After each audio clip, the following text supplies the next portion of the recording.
Hello Stenographers, today in this video I am going to give you a dictation from Sir Kailash Chandra Magzine Volume 2, transcription number 30 with the speed of 90 words per minute, so be ready for it. 5 seconds to go. Start. May I, Madam, draw the attention of the Honorable Minister to an important committee set up by the Government of India in 1958 under the chairmanship of Mr. Niyogi, who was asked to inquire into the various problems of railway road coordination. Their preliminary report appeared some time ago and it was even circulated to all the state governments for their opinion.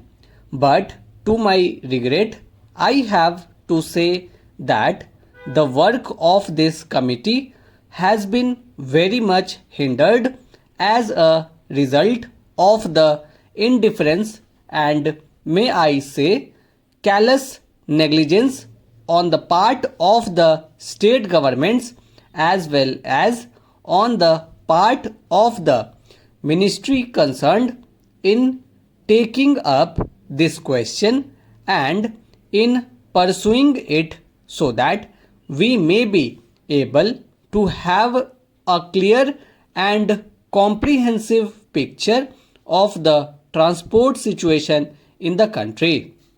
Now, railway transport, like any other mode of transport, is suffering under the major handicap, the handicap being that we do not know, nor does the railway ministry know, what the exact quantum of transport requirement in the country is and what the rising demand is, which the railways are expected to cater to in future. Certain targets which have been worked out in the third plan have been given to us. In the second plan, we were given certain targets. But unfortunately, Madam, may I point out that all those targets were either gross underestimates or exaggerations. Throughout, we have seen that we have not been able to have a well coordinated and progressive development of the transport system and in particular the railway system in the country. So, anything we suggest today will have that kind of air of unreality without knowing fully or adequately what exactly the transport needs in the country are. We are not in a position to discuss or dilate upon the problems of the railways or the transport itself. Madam, last year when I was speaking on the budget, I pointed out that there had been planning of some sort. Between this planning, there had not been sufficient planning in the functioning of the administration. There has not been planning in carrying out the various phases of the program enunciated in the plan or in the budget. Frequently, we come across the statement by the Honorable Minister that the railways have not been able to fulfill certain things.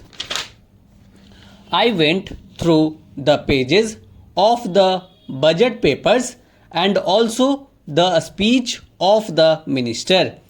I came across this significant expression: wherever there are failures or shortfalls in performance, we are told that these are mainly due to unpredictable factors or factors beyond control.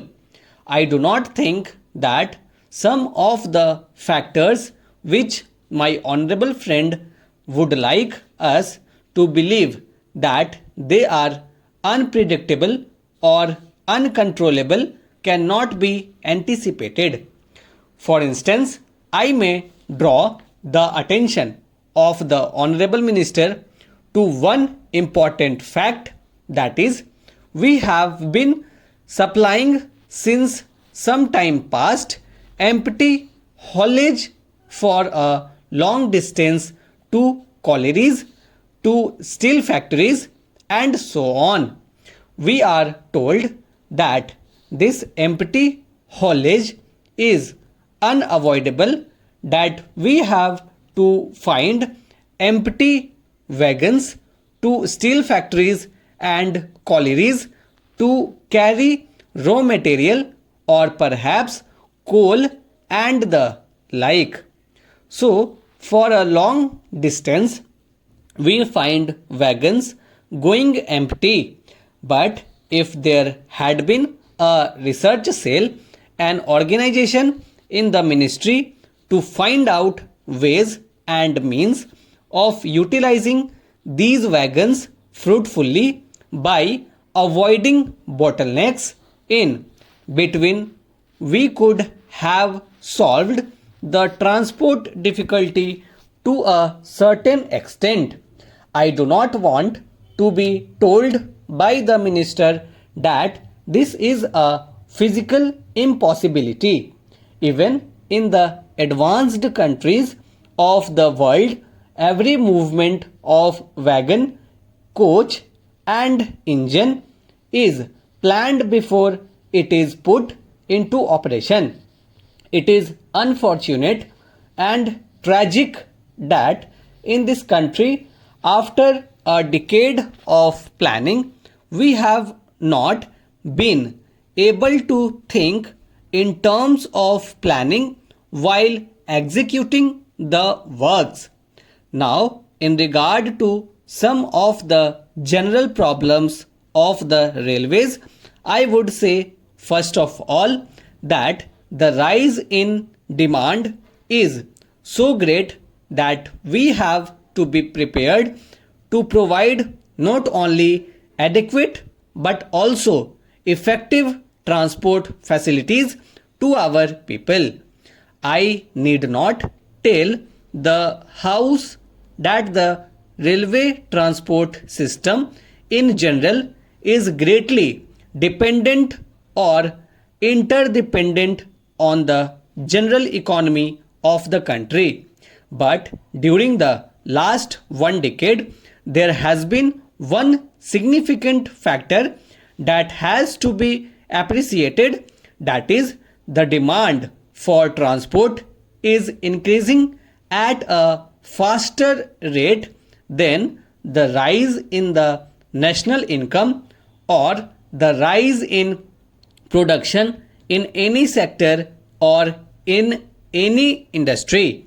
This is a factor that has not been adequately appreciated. Even if it has been adequately appreciated, no attempt or sincere effort has yet been made to carry out the fulfillment of the needs of all the sectors of our economy.